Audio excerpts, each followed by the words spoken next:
Generative AI. It's one of the most incredible technologies we've ever built, right? It can write code, it can make amazing art, it can answer these super complex questions. But there's this weird paradox at the heart of it all. For all its genius, it's also just bafflingly unreliable. It invents facts, it contradicts itself, and it will state things that are completely wrong with total confidence. So what is going on under the hood? What's creating this brilliant but, well, deeply flawed intelligence? Let's break it down. And look, this is not just some academic problem. This quote right here, it's from a US federal judge, and it gets right to the heart of the issue. When AI gets used in really high-stakes fields like law, its little habit of making stuff up has very, very real consequences. This one quote really just frames the entire problem we're about to unpack.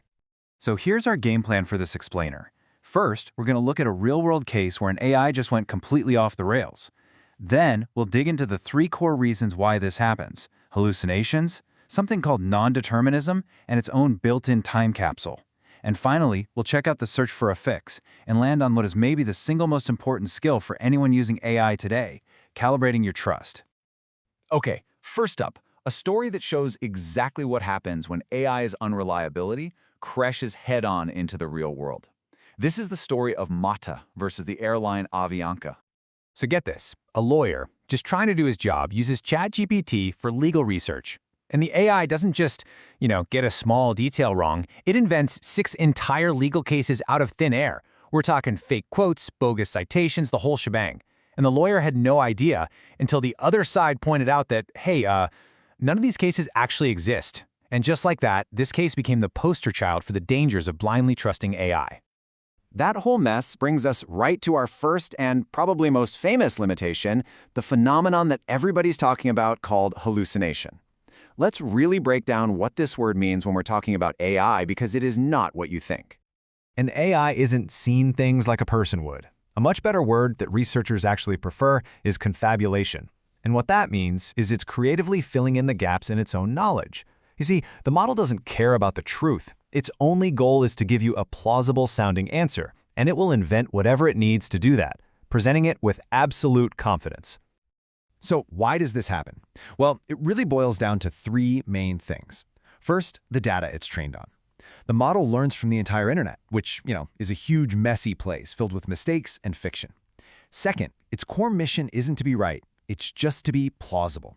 It's basically a prediction engine, always just guessing the most statistically likely next word. And this creates a really strong incentive to just keep talking, even if it has to invent stuff to do it. And finally, it can get overconfident, just spitting out facts it memorized from training without any real understanding of what they mean.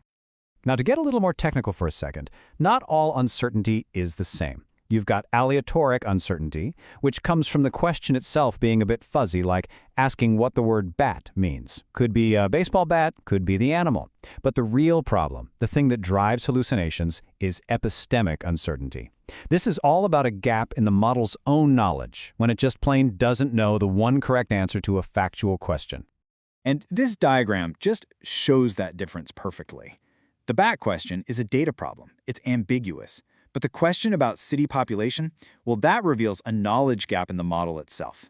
And when an AI hits one of these knowledge gaps, its programming basically pushes it to fill that silence with the most plausible sounding thing it can come up with, even if it's a total fabrication.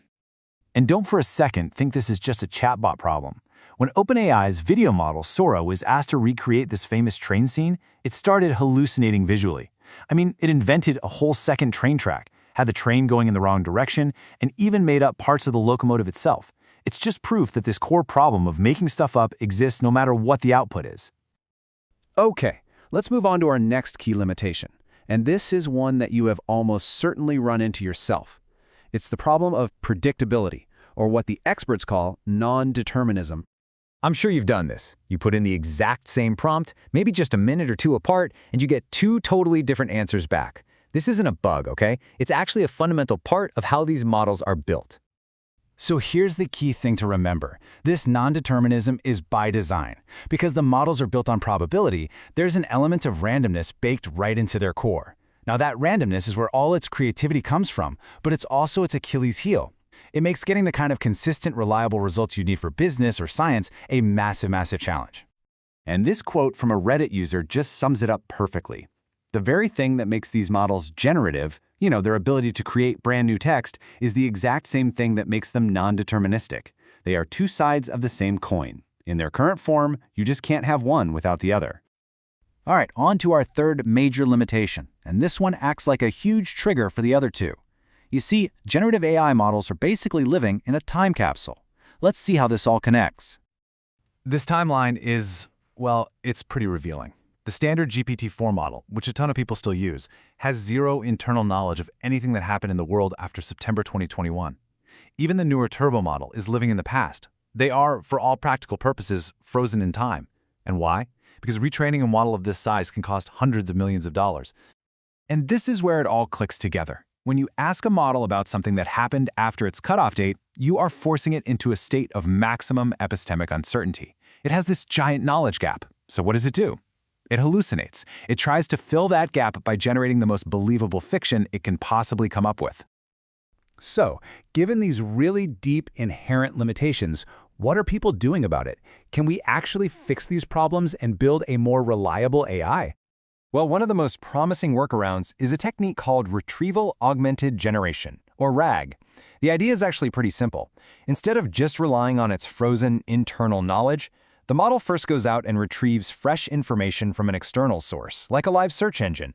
Then it uses that up-to-date info to generate its answer. It's basically like giving the AI an open book test. And to fight hallucinations head-on, researchers are trying to teach the model to recognize its own uncertainty. The goal here is to get the AI to say, "I don't know," instead of just making things up. And they're developing these really complex methods to do this, basically getting the model to check its own work, analyze its own confidence level, and look for internal red flags before it gives you an answer. But, and this is a really big but, here's the sobering reality. This quote comes from a research paper that argues that hallucination isn't some bug that can just be fixed. It's an innate and inevitable feature of how these models are built, this whole process of just predicting the next word. The takeaway is that we can probably make it happen less, but we may never get rid of it completely. So if these tools are fundamentally flawed, how in the world are we supposed to use them? This brings us to the single most important takeaway from this whole explainer, the idea of calibrating our trust. The crucial point is this: we can't treat AI with blind trust, but we also shouldn't just dismiss it with blind distrust. The really smart approach is trust calibration. It means you're constantly evaluating the AI's performance and adjusting how much you rely on it. It means understanding its strengths, knowing its weaknesses, like all the ones we just talked about, and for any task that actually matters, always verifying its output. And that leaves us with the big question. We have these incredibly powerful tools that are also inherently unreliable. They are creative, they are capable, and yet they make things up. Learning how to work alongside them, how to use all their power while managing their flaws, is honestly one of the most critical challenges of our time.